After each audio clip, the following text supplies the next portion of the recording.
வணக்கம். பொள்ளாச்சியிலிருந்து சுகுமார், ஸ்ரீ ராமஜெயம் அறக்கட்டளை. இந்த அறக்கட்டளையோட சேவை பார்த்தீங்கன்னாக்கா, இங்கே வந்து பசு பராமரிப்பு கூடம் ஒரு 35-36 பசு இருக்குது.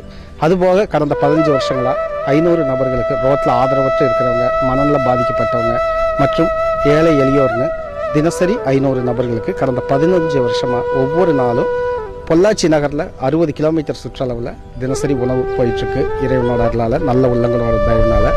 அதுபோக பார்த்தீங்கன்னா, அப்பா அம்மா 2 பேரண்ட் இல்லாத குழந்தைகளை ஒரு 5-20 குழந்தைகளை படிக்க வச்சுட்ருக்கோம். அதுபோக 1 பேரண்ட் குழந்தைகள், மாற்றுத்திறனாளி குழந்தைகள் மற்றும் மலைவாழ் மக்கள் குழந்தைகள்னு கல்வி உதவி மற்றும் இவர்களுக்கான தனித்திறமை ஏதாவது இருந்தாக்கா அதை நோக்கிய பயணம், இப்படி பல்வேறு விதங்களில் இந்த ராமஜெயம் அறக்கட்டளை பணி சேவை தொடர்ச்சியாக நடந்துட்டுருக்கு.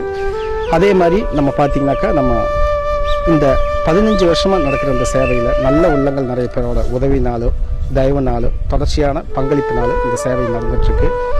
இந்த பசு பராமரிப்பு கூடத்தில் பார்த்திங்கன்னா, இதோட தனித்துவம் என்ன, நாட்டு மாடு மட்டும்தான் நம்ம கோசாலையில் இருக்குது. இந்த நாட்டு பசு கடந்த 7-8 வருஷங்களாக இந்த பராமரிப்பு பண்ணிகிட்ருக்கோம். தற்சமயம் 36-37 பசு இருக்குது. இந்த சேவையிலையும் நம்ம வந்து பங்கெடுத்துக்கலாம். இது பொள்ளாச்சியில் குஞ்சிபாளையங்கிற கிராமத்தில் இந்த அறக்கட்டளை வளாகத்தில் இருக்குது இந்த அன்னதான சேவை மற்றும் பசு பராமரிப்பு கூடம். இந்த சேவையில் நீங்களும் வந்து இணையணும்னா, நீங்கள் உடல்லைப்பாவோ பணமாவோ பொருளாவோ அல்லது காய்கறி மளிகை மற்றும் பசுவுக்கு தேவையான வாழைப்பழம், அகத்திக்கீரை, இப்படி நம்ம எது வேணாலும் கொண்டு வந்து நம்ம கையார நம்ம பங்கெடுத்துக்கலாம் இந்த சேவையில். இந்த சேவை கடந்த 15 வருஷங்களாக நல்ல உள்ளங்களோட தயவுனால தொடர்ச்சியாக நடந்துகிட்ருக்கு. அதுபோக இந்த வளாகத்தில் ஒரு நூலகம், சின்ன லைப்ரரி அது இயங்கிட்டுருக்கு.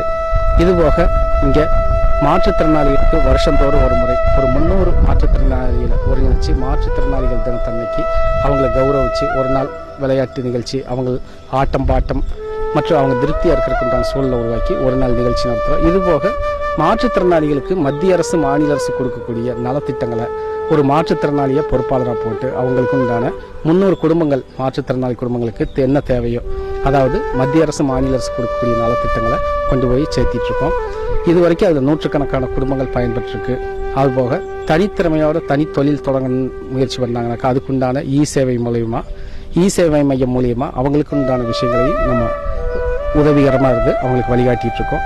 ரொம்ப சந்தோஷம். இந்த வீடியோ பார்க்குற அனைவருக்கும் மிக்க மகிழ்ச்சி. வாய்ப்பு இருக்கும்போது உடல் உழைப்பாவோ பொருளாவோ இங்கே வந்து நம்ம இந்த சேவையில் பங்கெடுத்துக்கலாம். நன்றி, சந்தோஷம்.